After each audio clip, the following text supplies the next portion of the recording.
everybody, welcome back to my channel. This is Bugs Books, if you're new here, where we talk about all things reading, specifically Christian fiction. In today's video we are doing April's reading wrap up, and first of all, owe you a little bit of apology because it is May 13th, so I am really late on this video. Typically I try to do it, at the beginning of the month in the first couple days, but May has just been crazy for me so far. I mean, we're already like halfway through the month, which is insane. And I have just been, it's just been really crazy. And so yeah, a lot has been going on with me. And I won't, get into it here, but yeah, I apologize for being super late on this video, but oh my goodness, it's just been insane. And also I've been in like a major reading slump. Like, I did not read for the first 10 days of May at all, and finally on like May 11th, 2 days ago, I was like, okay, I have to read something because I've got to break this slump. And even like the last week and a half of April was really like hit and miss with reading. Like, I've just been in a reading slump, and May has just been really weird so far with things. And so yeah, so this video is super late and I apologize for that, but let's go ahead and jump into it. I read 6 books in May and I DNF'd 1, so let's talk about my DNF first because I want to get it out of the way. So I DNF'd The Prayer Box by Lisa Wingate, and I picked this one up at the library. I was just like strolling through the library in April, at the beginning of April, and I ended up picking up like 7 or 8 books from the library. And I picked up 2 Lisa Wingate books because they looked interesting and I wanted to give them a try. And one was The Prayer Box and the other one was The Sea Keeper's Daughter or The Innkeeper's Daughter or something along those lines. I forget, but they looked really interesting, and I decided to try The Prayer Box first. And it was like supposed to, like, the back cover said that it was about a single mom who is renting from, actually I'm not even sure if the back cover mentions she's a single mom. It might just mention like her, but she's a single mom. But she's renting from this older lady in like a beach town in the Carolinas, and her landlord passes away, and so she's given the job of cleaning out her house, and she finds like 50 years worth of boxes where this lady journaled her prayers every day. And so she like reads through them, and I guess her life is like changed from that. And I was really excited by this back cover because it was giving me The Extraordinary Deaths of Mrs. Kipp vibes, and I absolutely adored that book when I read it, so I was really hoping that it would kind of be like that. But I only got to like the first 2 chapters before I DNF'd it because the way it started just to me was very like Nicholas Sparks in a way. Like, she's this single mom and she's on the run from, I guess, this like abusive guy, and she's like getting over a drug problem, and she's in this other relationship that you can tell already is a bad relationship. And I don't know, like, that Nicholas Sparks movie with Julianne Hough in it? I think it's called like The Safe House. Like, I was just getting like major vibes like just like that, and I am not a Nicholas Sparks fan. So I was like, I told myself, I was like, if you can stick through it, I bet it's really good and I bet it's really moving. But I was kind of, when I was reading this, it was towards the end of April, and I was kind of moving into that reading slump, and I was like, I just can't stick with it. I'm sure it's great, and maybe I'll try it again at some point in the future to see if I can stick with it better then, but I can't stick stick it out now. And so I DNF'd it after like 2 or 3 chapters because it was just giving me like major Nicholas Sparks vibes, and I'm like, not here for that. But I mean, like, the back covers of several of Lisa Wingate's books look really interesting, so I do hope that I can give her another shot in the future and hopefully stick it out. And so it does make me wonder, like, have you guys read any Lisa Wingate's? Do you like her? Can you give me some recommendations? Should I stick it out? Let me know in the comments, because I'm curious. But that is my DNF. So let's go ahead and get into the 6 books that I did read in April.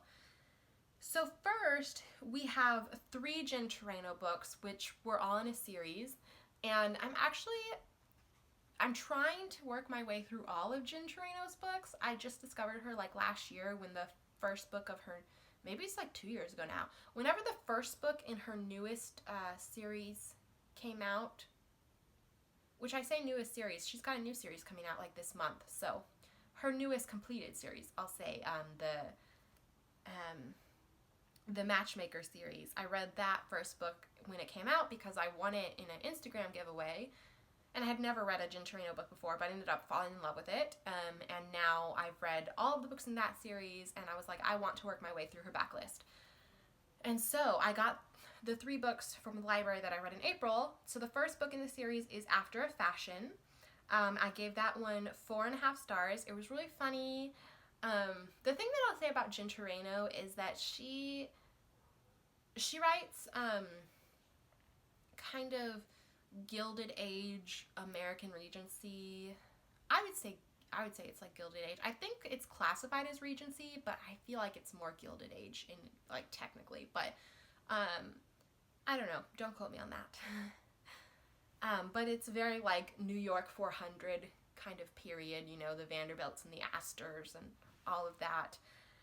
And so she's got the historical aspect, but I would call her more on the kind of outlandish historical side, because some historical novels are like super accurate, and then some historical novels have more of this probably wouldn't actually happen, but it's really funny, and she's kind of on that end. Like she writes some stuff that's a little unrealistic for the time period, but if you're in the mood for something light and funny and fun, then it's all cool. And for me, it's all cool because she makes me laugh. And it's cute, and it's you know, faith inspired, and it's just really good. So I gave After a Fashion 4.5 stars. I quite enjoyed it. It follows a really rich member of the New York 400 named Oliver, who hires a hat girl named, I want to say her name is Millie or Maggie. I'm gonna go with, could be an Abby. I read this at the beginning of April, guys. It's been like a month and a half. I think it's Millie. Or maybe Millie is the girl from the second book. Harriet. It's Harriet. I am way off.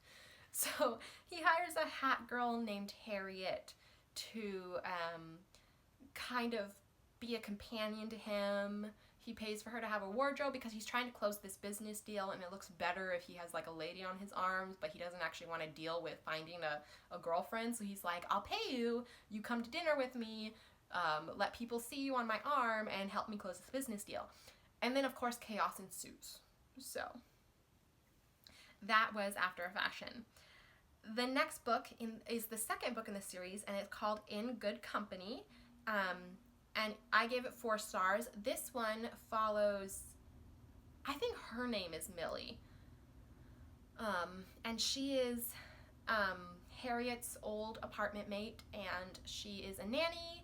And Oliver from the first book, his best friend, I want to say his name starts with an E, but I don't remember. He needs a nanny for his 3 wards. His close childhood friend has passed away and left his 3 kids to him, and so he needs a nanny, and Millie is a nanny, but she's not a very good nanny. She's not very good at holding down a job. And anyway, chaos ensues. So I gave that one 4 stars. Then the third book in the series is called Playing the Part. I gave this one 4 stars as well, and this is about their third roommate. Her name is Lucetta. She is an actress. She's a really well-known actress in New York City. And there's this guy who's really obsessed with her and is basically like, she's been, you know, turning down his advances, so now he's turned dangerous. And so she, and one thing I should have mentioned is that when Oliver hires Harriet to be his companion, there is this kind of New York society matriarch woman. Her name is Abby, or Abigail, I think. And she's an older lady who is a friend of Oliver's grandfather, and she is like, oh, you're hiring a girl from like the slums? Well, I'm going to take this girl and her two roommates in, and they're going to live with me, and I'm going to fit them out for society. So these three girls now live with Abigail, this really rich New York society matron. And so then in playing the part, when Lucetta's life is kind of threatened, Abigail, who she's living with now, is like, okay, the two of us, we're going to go and we're going to stay at my grandson's estate where you can be protected. And then, of course, chaos and a little romance ensues while they're at this estate. And I gave this one 4 stars. The whole series was just super fun. The side characters were super fun. Abigail and her scheming were fun. There are animals involved in the books, which are fun. Yeah, I just really like it. I am excited to read more Jen Turano books. I really want to work my way through all of her books. I've got more from the library for this month, so I'll have more to talk about in May. The next book I read was A Heart Worth Stealing by Joanna Barker. This is a clean fiction. It's not Christian or inspirational. I believe it's published by the Proper Romance series, and this is the one that you guys voted on. I put out a poll for books that I had kind of seen hyped up on Instagram and stuff, and this is the one that you guys voted on. So I gave this one 3.75 stars because, like, for the first kind of half of the book or so, I was just not that into it. It wasn't bad, like, I didn't dislike it anyway, but I also, as I was reading it, I was like, I am not going to remember this in a week. Like nothing really stuck out at me or struck me as really kind of memorable. So I didn't dislike it, but I was like, I'm just gonna forget this in a week. I just know it, you know? But then in the last like 1/3 of the book, it really picked up and got exciting. So I was like, oh my goodness, okay, this is getting better. So that's why it ended up getting like 3.75 stars, because it really did pick up in the final 1/3. And I do remember the final 1/3. And the other thing that I'll say about it is that on the back cover, it was talking about, so it's about this girl, and I forget her name. I'm kind of right about when I was reading it, because there's a lot of things about it that I've forgotten. I forget her name. His name is Jack, I think. I have no idea what her name is. I forgot it already. Like I knew I would. But she is an heiress. Her father has passed away and left her his estate, and she's running it on her own. But it's come under threat, and her father's, her prized possession that she was left by her father, his pocket watch, has been stolen. And so she hires basically a private investigator from London to come and help her track it down and to figure out what's going on at her estate. And according to the back cover ad, he's supposed to be like really charming and flirty, which makes her like, you know, put her guard up, because she's like, oh, he's so charming, I have to protect myself against him. But like for the first half of the book, not only did I feel like it was going to be forgettable, but I also felt like the flirting was really forced. Like, I did not feel like Jack was that naturally charming. I felt like the author wanted him to be charming, so she was really trying to write him charming, but it just felt kind of forced to me. So that was kind of a downer as well. But like I said, the last like 1/3 of the book or so, it really picked up and it got a lot better, which is why it ended up being 3.75 stars, almost 4 stars, which is a really, really good score. So that's how good it got in like the last 1/3 of the book. So yeah, I am happy that I read it. The next book that I read was a NetGalley arc that I had, which is The French Kitchen by Kristy Cambron. And this one I gave 4.5 stars. And I am always wary of Kristy Cambron books because not all of her books end happily. Some books have me crying at the end. Thankfully, this one did not. But even though, and I really do prefer a happy ending, but even though I don't always know if her books are going to end happy or not, I still keep coming back to them because they're just so well done. And this book, The French Kitchen, is about an American spy from World War II. She, and I forget her name too. I'm forgetting everybody's name today. Her brother goes missing in action during World War II, and she gets the opportunity to go to France undercover. And so she takes it in part because she wants to serve her country, but in the other part because she wants to track down her brother. And so the novel flips back and forth between her time in France during the war and then in the 1950s when she is back in France with a new clue as to her brother's whereabouts and trying to track him down post-war. And so it goes back and forth between wartime and post-wartime. Julia Child is a character in this book. And it's just, I don't want to give you too much information, but oh my goodness, it had me turning the pages. Kristy Cambron writes mystery and intrigue so well.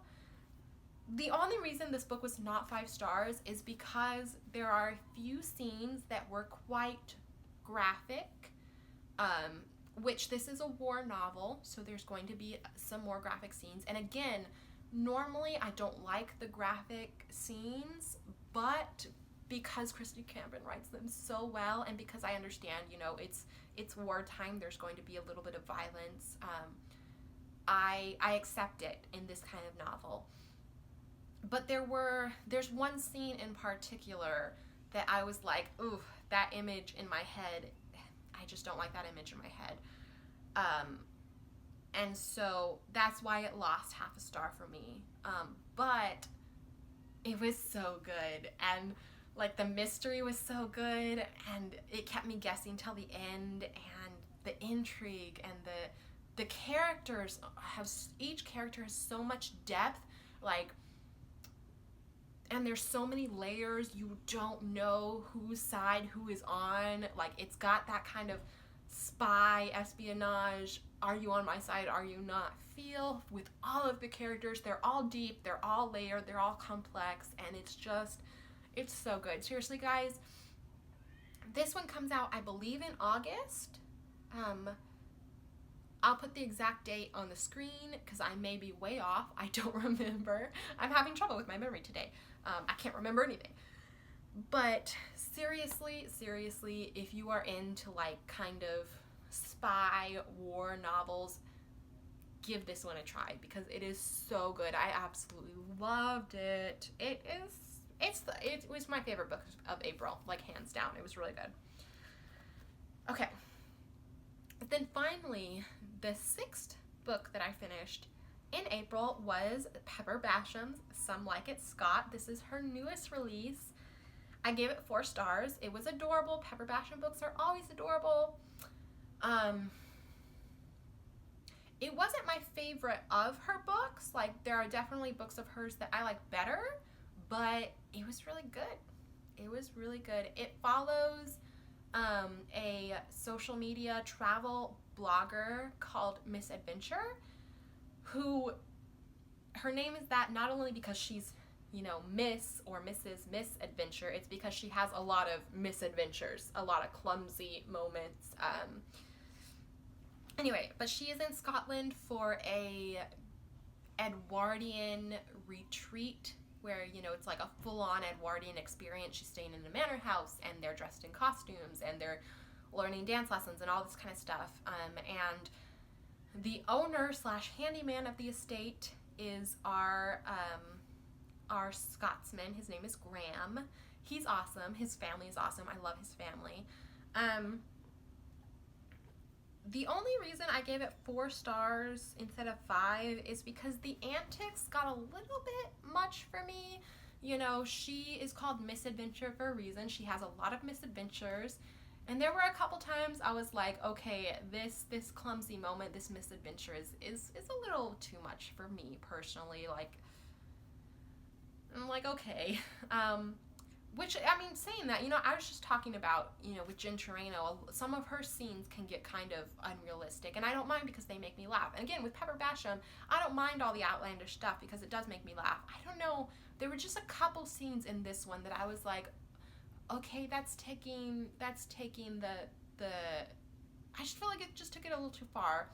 And I think, again, it felt a little forced to me. Like, how do I explain? Like with Jen Turano, when she has like the outlandish, unrealistic scenes, it just feels like it's not taking itself too seriously, so you don't mind it. But like with this, it was like, well, this blogger has misadventures, so now we have to give her as many misadventures as possible to like prove our point that she has misadventures. But I was like, I don't need this many misadventures to believe that she has misadventures, if that makes sense. I don't know. Anyway, I still gave it 4 stars, and I still really enjoyed it, and I would definitely recommend it. So, that completes April. Again, I'm so sorry this video is so late. I promise May's video will not be this late into June, I hope. But yeah. Thank you so much for joining me in this video, and I will see you in the next one.